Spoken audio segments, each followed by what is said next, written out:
Hi folks, and welcome to A&P with Dr. O. In today's video, we're going to go ahead and take a look at the stomach in more detail.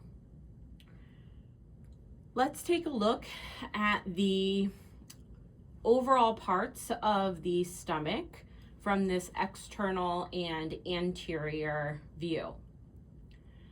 So here we can see the esophagus, and right here we have the stomach, the beginning of the stomach. So that portion is known as the cardia. The top of the stomach is the fundus. The main part of the stomach is the body. And then the stomach forms kind of this J, and that part is known as the pylorus.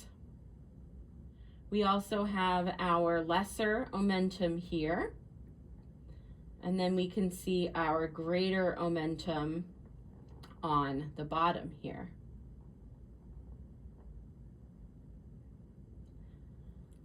I'll go ahead and open up the model so we can see the interior of the stomach.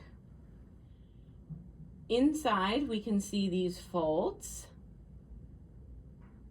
The folds are known as rugae. We can also again see here's that little bit of esophagus. And then there's a sphincter between the esophagus and the cardia of the stomach, and it's known as the cardiac sphincter. And then we also have a sphincter between the stomach and the small intestine. So this is the first part of the small intestine, the duodenum. Here is the area called the pylorus, and we have this pyloric canal here. So like if the stomach, if we kind of describe it like a J, the very end of the J is that pyloric canal. And then here's the pyloric sphincter. That's going to be between the end of the stomach and the beginning of the small intestine. Again, that's the duodenum, is the first part of the small intestine.